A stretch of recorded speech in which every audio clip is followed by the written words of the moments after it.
ആലപ്പുഴ ചേർത്തലയിലേത് കൊലപാതക പരമ്പര എന്ന സംശയം. സ്വത്തുക്കൾക്ക് വേണ്ടി പ്രതി സെബാസ്റ്റ്യൻ സ്ത്രീകളെ കൊലപ്പെടുത്തി എന്നാണ് സൂചന. ചേർത്തലയിൽ നിന്ന് കാണാതായ ഐഷയുടെ കേസിലും സെബാസ്റ്റ്യന് ബന്ധമുണ്ട് എന്നാണ് ക്രൈംബ്രാഞ്ച് കണ്ടെത്തൽ. കാണാതായ കോട്ടയം സ്വദേശിനി ജൈനമ്മ കൊല്ലപ്പെട്ടെന്ന് ക്രൈംബ്രാഞ്ച് സ്ഥിരീകരിച്ചു.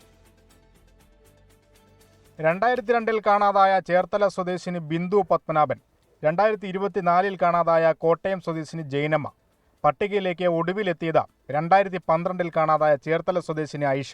പള്ളിപ്പുറത്തെ സെബാസ്റ്റ്യന്റെ വീട്ടുവളപ്പിൽ നിന്ന് കണ്ടെത്തിയ അസ്ഥികൂട അവശിഷ്ടങ്ങളിൽ നിന്ന് കൃത്രിമ പല്ല് ലഭിച്ചതോടെയാണ് ഐഷ തിരോധാന കേസിലും സെബാസ്റ്റ്യന് പങ്കുണ്ടെന്ന ക്രൈംബ്രാഞ്ച് കണ്ടെത്തൽ. കാണാതായവരിൽ കൃത്രിമ പല്ലുണ്ടായിരുന്നത് ഐഷയ്ക്ക് മാത്രം. വിശ്വാസമുണ്ട്, അല്ലാതെ അവർ നഷ്ടപ്പെടാൻ കാര്യമില്ല.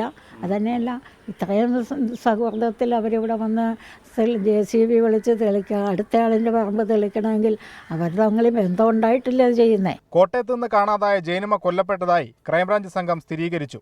ഇതൊരു കൊലപാതക കേസായിട്ടാണ് പോലീസ് അന്വേഷിക്കുന്നത്. ഇത് ഇപ്പോൾ ഈ ഘട്ടത്തിൽ ഒന്നും പറയാറായിട്ടില്ല. നമ്മളതിന്റെ തെളിവ് ശേഖരണത്തിലാണ്. ജൈനമ്മയുടെ സ്വർണം വിൽപ്പന നടത്തിയ ചേർത്തലയിലെ സ്ഥാപനത്തിൽ സെബാസ്റ്റ്യനുമായി തെളിവെടുപ്പ് നടത്തി. സ്വർണം ക്രൈംബ്രാഞ്ച് കസ്റ്റഡിയിലെടുത്തു. നിലവിൽ ആലപ്പുഴ, കോട്ടയം ക്രൈംബ്രാഞ്ച് സംഘങ്ങൾ അന്വേഷിക്കുന്ന കേസുകൾ പ്രത്യേക അന്വേഷണ സംഘത്തിന് കൈമാറണമെന്നാണ് നാട്ടുകാരുടെ ആവശ്യം. 24 ആലപ്പുഴ.